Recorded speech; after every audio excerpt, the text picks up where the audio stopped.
Hi guys, welcome to this brand new series of tutorials on microservices. So we'll be looking at in-depth concepts of microservices world.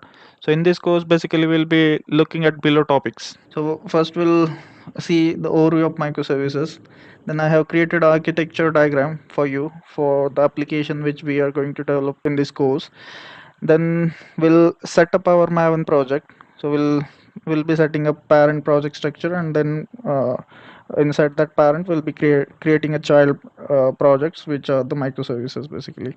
Then we'll set up Postgres database in Docker Compose. Then we'll create our first microservice which will be in Spring Boot 3, which is our customer microservice, which will be responsible for handling customer registrations. And then we'll go for fraud detection microservice, which will actually check if that registered customer is a fraudulent or legitimate customer.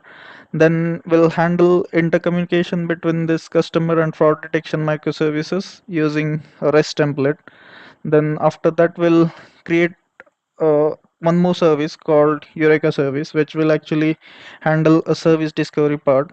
So basically, if customer wants to talk to fraud detection service, then both of them will register against a Eureka service, and that way they will, customer would be able to identify a fraud detection service through the service Eureka service registry. Then we'll look at the load balancer concept, what it is and how it works. Then we'll go for developing Fain clients. This is another way of intercommunication between microservices, which is actually a more efficient way than the REST template. Then we'll go for notification microservice. We'll develop it, and which will be basically handling the notifications coming from customer microservices. Then we'll implement distributed tracing and logging for our microservices based architecture. That will be handled through micrometer in Spring Boot 3. Then we'll create a Zipkin dashboard. So Zipkin will be handling monitoring part of our application, which will be able to identify latency and performance issues in our microservices architecture.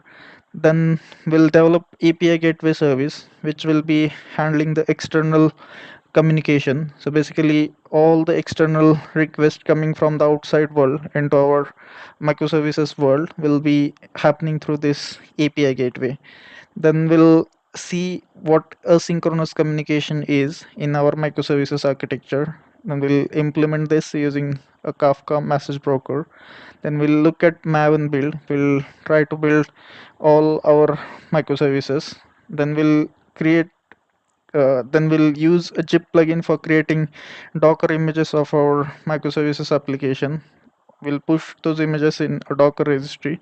Then we'll run all those images in a containers uh, in a Docker. Then we'll see how to deploy these images into a Kubernetes platform. We'll be using following frameworks while we develop this microservices along with this course. So we'll use Spring Boot version 3, we'll use Spring Cloud, we'll use Spring Data GPA to interact with the database. Then we'll be using these tools, IntelliJ editor for coding purpose.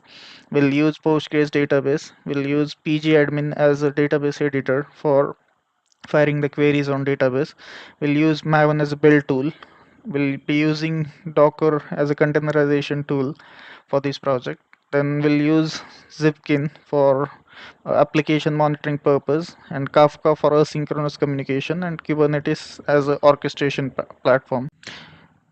This course basically focuses on practical knowledge of all the microservices concepts. You'll be doing hands-on for developing all these microservices along with me, and I hope you'll be getting in-depth knowledge of all the microservices concepts, and you'll be able to create microservices on your own.